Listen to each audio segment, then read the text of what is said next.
we'd like to try to maybe bring those questions at the end of the day. Sure. So next presenter is Marty Boyster around.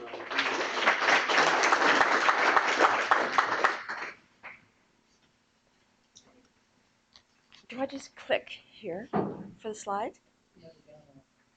The down arrow. Okay, thanks. Just a little bit of background on green roofs. They are really not new. In Europe, certainly in Sweden, there were probably sod roofs hundreds of years ago. The history of the green roof as we know it now, particularly in Germany, there's been much research that has been done, has led to standard procedures that have been adopted here. The United States, of course, has taken to this in a big way, and they proceeded to develop further in North American climate, particularly with regard to planting for the North American climate. So the reason it's become so widespread is mainly for environmental reasons. It has terrific advantage to mitigate the urban heat island. The particular water conservation and slowing down the runoff is particularly appropriate for Kingston because it would prevent sewer overflows because the water comes down, trickles through the plant material, through the growing medium, and just slows the water down, much like it does in nature. Actually, perhaps I should really start with the definition of a green roof. Any rooftop with vegetation. It can be any particular building, residential, offices, factories, whatever. It can be flat or sloped, usually not too sloped. It's easier to do if it's not too sloped, up to, say, 15%. New or retrofitted. The issues around retrofitting for a green roof would be perhaps structural issues, because actually you're putting a completely different system on top of an existing roof. But there are many environmental benefits, which I mentioned. There are two principal types, intensive and extensive. Intensive means that you can get out there with the lawn chairs and the barbecue and put anything you like on the roof. Typically, you could grow a wider variety of plant material and use it in any way that you like. Usually, it's recreational, sort of on the tops of apartment buildings, for example, running tracks and that kind of thing.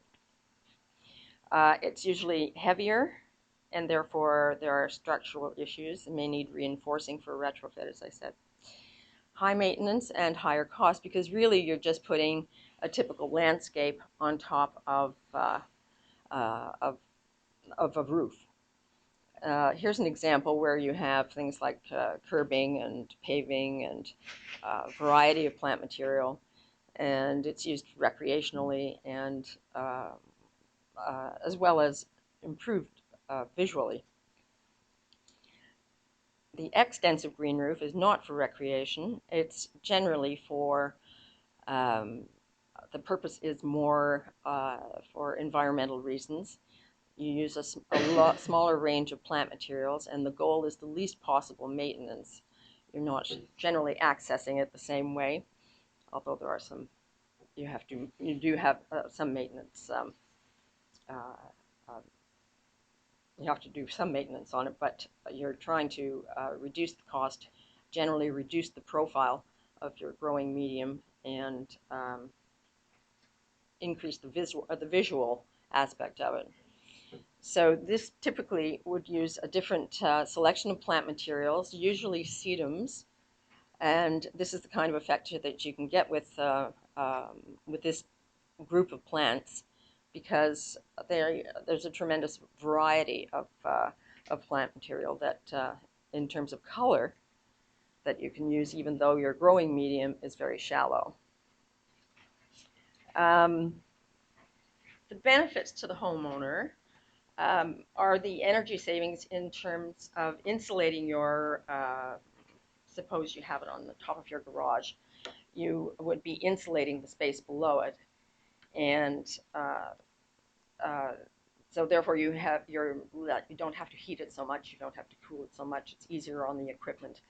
Uh, and that's the primary, one of the primary benefits.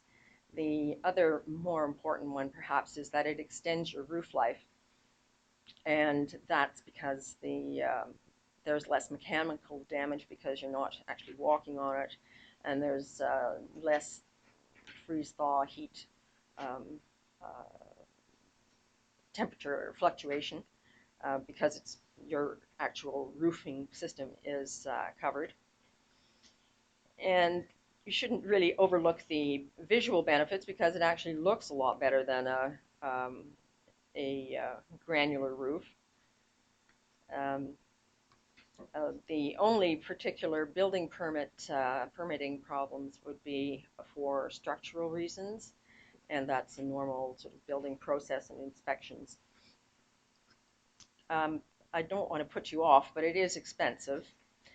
Generally speaking, it's between $15 and $30 a square foot, depending on what you want to grow, what you want to do with it, and how much weight you're putting on.